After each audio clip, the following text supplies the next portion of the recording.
আল্লাহ পাক রাতকে বন্ধ করে দিলেন, এই রাত পোয়াবি না। বিলাল আজান দিবে তো ফসা হবে, এরাও তো আজান দিতেন, আজকে আমরাও তো আজান দিই।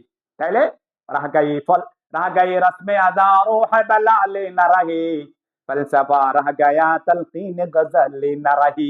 হ্যাঁ, ইমাম গাজালি রাহমাতুল্লাহি আলাইহি রাহিমাহুল্লাহ তাআলা, উনাও তো দার্শনিক ছিলেন, আর এখনকার যুগের দার্শনিক আকাশ পাতাল ব্যবধান।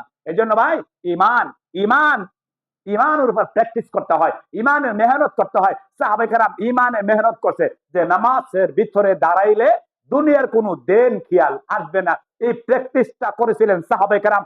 আজানের সময় আজান দিলে আর আজিম পর্যন্ত কেঁপে উঠবে, আমি নামাজ পড়বো, দুনিয়ার আমার দেন খেয়াল থাকবে, আমি আল্লাহ রাস্তায় সম্পদ দেবো। ওই যে সিরা টাকাটা দেয়, সিরা টাকাটা যেটা চলে না, অচল টাকাটা, হ্যাঁ, এরকম হবে যে জায়গা দিতে পারবে 500 টাকা, ও যে তারে 10 টাকা আল্লাহ রাস্তায়, এই জিনিসটা ইমান।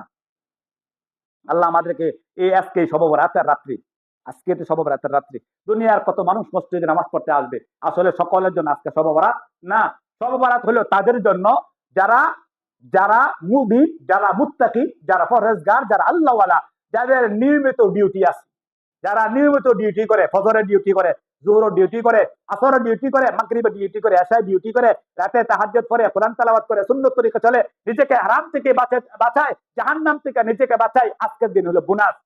কোন ব্যক্তি সারা বছর চাকরি করেছে 12 ঘন্টা বা 8 ঘন্টা ডিউটি করার পরে ঈদ আসলে, রমজান আসলে মালিক তাকে কি দেয়?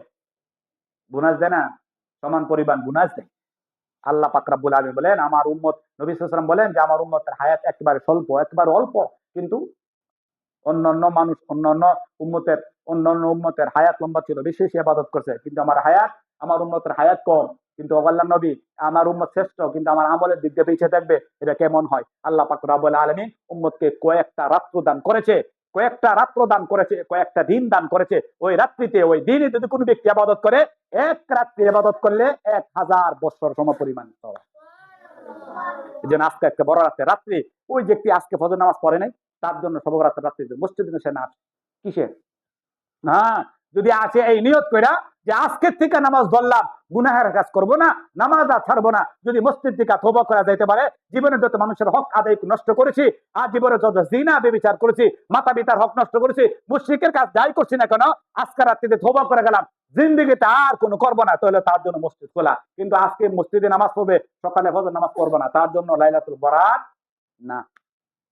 লাইলাতুল বরাত উপলক্ষে হালুয়া রুটি খাওয়া, এই রাকাত, এই নামাজে এই সূরা পড়তে হবে, এত রাকাত নামাজ পড়তে হবে, এটা করতে হবে, ওইটা করতে হবে, লাইলাতুল বরাত উপলক্ষে কিচ্ছু না, এগুলো কোরআন হাদিসে কিচ্ছু নাই, সব মানুষের বানোয়াট, মন করা। তোমার যা যত রকম মনে চা, এশার নামাজের পরে তুমি যদি 2 রাকাত নামাজ পড়ো, নাও পড়ো, এশার নামাজ পড়ো, সুন্নত পড়ো, বেতার পড়ো, তুমি সুন্নত তরিকা বাসায় গিয়ে তুমি পড়ে ঘুমাই থাকো, বাসায় গিয়ে পড়ে ঘুমাই থাকো, আবার ফজরের আজান দিলে ওইটা তুমি মসজিদে ফজর নামাজ পড়তে আসো।